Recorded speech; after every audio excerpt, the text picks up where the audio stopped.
Jawaban telak Mahfud MD ke Yusuf Kala soal bagaimana cara mengkritik pemerintahan agar tidak dipanggil polisi. Mahfud MD pun sampai menyinggung Saracen Cyber Army dan juga Piungan. Ada apa ini?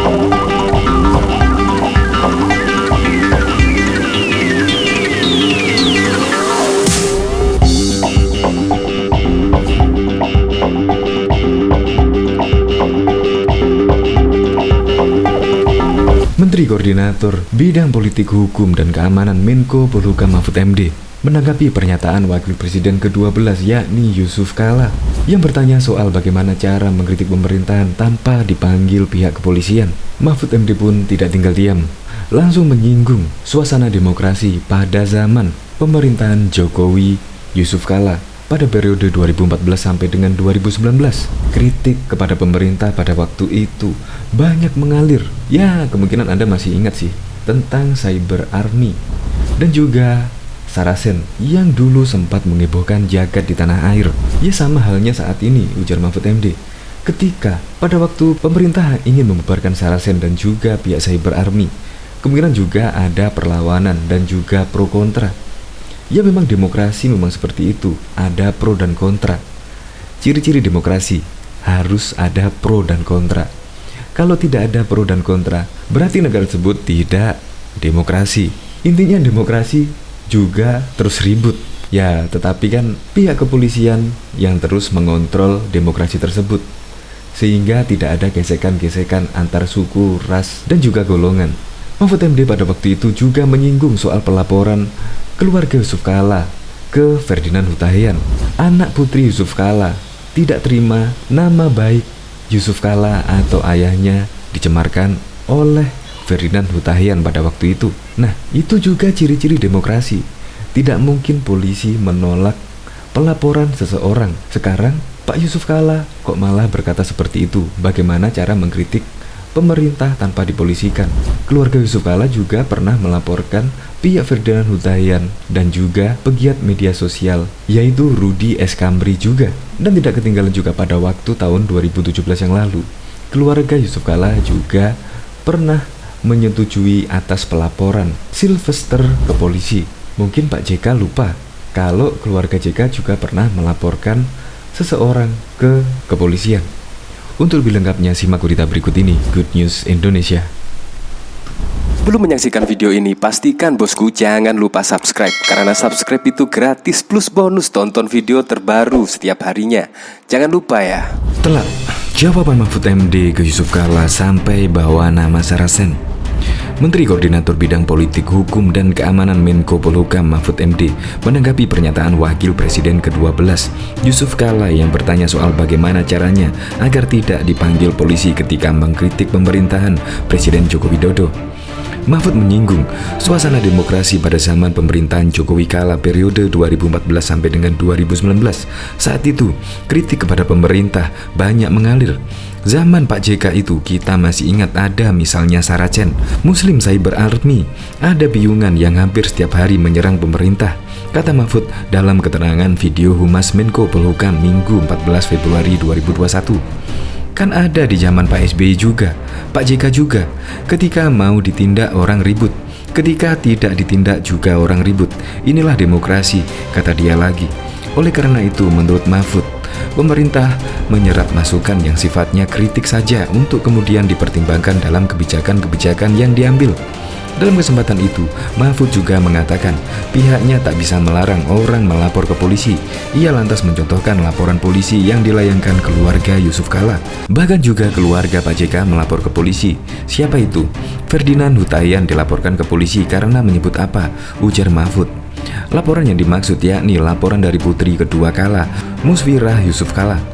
Musfirah melaporkan ex-kader Partai Demokrat Ferdinand Hutahian serta memperhati sosial dan politik Rudy Escambri ke Bareskrim Polri pada awal Desember 2020. Keduanya dilaporkan Putri Kala atas dugaan pencemaran nama melalui media sosial. Kendati demikian, Mahfud juga menilai pernyataan Kala tersebut bukan bermaksud setiap kritik yang disampaikan masyarakat kepada pemerintah akan berujung laporan.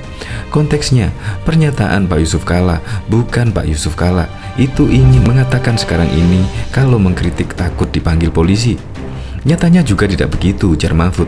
Dikutip dari pemberitaan tribunnews.com, pernyataan Presiden Jokowi yang menyebut agar masyarakat menyampaikan kritik kepada pemerintah mendapat respon dari banyak pihak, salah satunya dari Yusuf Kala. Mulanya Kala mengulas tentang kualitas demokrasi di Indonesia saat ini. Kala menilai masalah utama dalam demokrasi disebabkan mahalnya demokrasi itu sendiri. Alhasil, demokrasi tidak berjalan baik. Pertama, demokrasi kita terlalu mahal. Akhirnya demokrasi tidak berjalan dengan baik. Untuk menjadi anggota DPR saja butuh berapa? Menjadi bupati dan menjadi calon pun butuh biaya, kata Kala dalam acara yang digelar PKS. Karena demokrasi mahal, maka kemudian menimbulkan kebutuhan untuk mengembalikan investasi. Maka disitulah terjadinya penurunan demokrasi. Kalau demokrasi menurun, maka korupsi juga naik. Itulah yang terjadi, kata dia. Kedua, Kala pun menegaskan pentingnya check and balance dalam pelaksanaan demokrasi di Indonesia.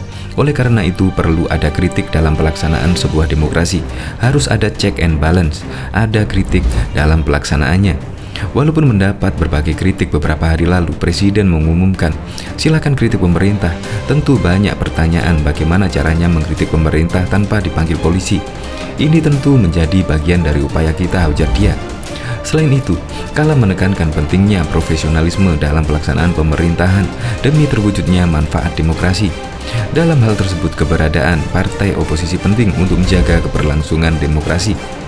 Diberitakan sebelumnya, Putri Wakil Presiden ke-12 RI Yusuf Kala Musjuira JK melaporkan eks-politikus Partai Demokrat Ferdinand Hutayan dan Rudi Eskamri di Bareskrim Mabes Polri. Adapun laporan ini berkaitan dengan pencemaran nama baik di media sosial. Saya di sini atas nama saya sebagai anak Pak Yusuf Kala melaporkan Ferdinand Hutayan dan Rudi Eskamri atas tulisan-tulisan yang mereka buat. Tulisan tersebut mengganggu martabat kami, saya dan keluarga, kata Musjuira di Mabes Polri, Jakarta Selatan, Rabu 2 Desember 2020. Seperti yang kita ketahui, di tweetnya, esensi paling dalam hak asasi manusia. Jadi sebagai warga negara Indonesia, saya melaporkan berhak untuk melaporkan hak-hak yang mengganggu hak asasi saya dan keluarga, lanjutnya. Laporan polisi tersebut bernomor ST407-12 Bareskrim tertanggal 2 Desember 2020. Dalam laporannya, pihaknya turut menyertakan sejumlah barang bukti berupa tangkapan layar unggahan Ferdinand maupun Rudi di Twitter, YouTube, beserta Facebook. Perwakilan tim kuasa hukum Musjuira, Muhammad Iksan, mengatakan bahwa pelaporan ini berkaitan dengan Undang-Undang ITE. Adapun Ferdinand dan Rudi dilaporkan dengan pasal 45 ayat 3 Junto, pasal 27 ayat 3 Undang-Undang 19/2016 tentang perubahan atas Undang-Undang 11/2008 tentang informasi dan transaksi elektronik, Undang-Undang ITE, dan atau pasal 310 KUHP dan atau pasal 311 KUHP. Ini terkait dengan ITE. Bukti-bukti yang kita sampaikan terkait dengan fitnah, kemudian penghasutan, berita bohong, dan segala macam. Tentang UU ITE nanti polisi yang akan menentukan hasil dari laporan kami, ungkap Iksan kepada awak media. Iksan menuturkan, sekitar 50 pengacara pendampingi Musjuira ketika membuat laporan di Bareskrim Polri. Pihaknya pun akan terus mengawal kasus ini hingga bergulir di pengadilan. Sehingga berdasarkan hasil analisis dari kepolisian, kami diterima laporan kami dengan bukti laporan ini. Mudah-mudahan setelah ini kita akan sama-sama mengawal agar perkara ini sampai ke pengadilan sehingga keluarga mendapat keadilan, tegasnya. Diketahui melalui akun Twitternya Ferdinand Hutayan 3, Ferdinand menggugah sebuah status. Dalam statusnya, Ferdinand menyinggung terkait agenda politik 2024. Hebat juga si Chaplin, bawa duit skoper ke Arab, bayar ini itu beres semua. Agenda politik 2022 menuju 2024 sudah dipanasi lebih awal. Tampaknya Presiden akan sangat disibukkan oleh kegaduhan rekayasa Chaplin demi anak emasnya, si asuh pemilik bus edan, tulis Ferdinand. Juga pada 2017 yang lalu diketahui Polres Jakarta Selatan memeriksa Ketua Umum Solidaritas Merah Putih Silver Matutina lantaran menyinggung nama Wakil Presiden Yusuf Kala saat berunjuk rasa di depan markas besar Polri. Demo itu berlangsung 15 Mei yang lalu. Kolega Silver di Solidaritas Merah Putih, Koren Esana, menyebut rekannya diperiksa penyidik 2 hari setelah unjuk rasa. Dia dimintai keterangan terkait orasi di depan Mabes Polri, kata Karen saat dihubungi Sabtu 20 Mei 2017 yang lalu. Usai diperiksa, Silver dikabarkan dikenakan wajib lapor oleh penyidik setiap Senin dan Kamis.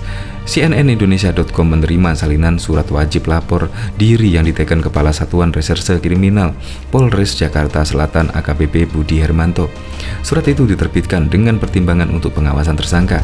Dasar lain penertiban surat itu adalah pasal 17 ayat 1 huruf D dan pasal 106 KUHP. Namun Kapolres Jakarta Selatan Kombes Ilwan Kurniawan membantah keberadaan surat wajib lapor itu. Ia berkata surat itu tak dilengkapi nomor dan tanggal penerbitan surat. Itu tidak benar, tidak ada nomornya. Saya tanggapi, surat itu bukan kami yang keluarkan, ucap Iwan. Senin lalu saat berorasi, Silver mengeluarkan sejumlah pernyataan tentang isu SARA yang menyeret nama Yusuf Kala. Isu itu muncul di media sosial dan kebenarannya telah dibantah oleh Yusuf Kala.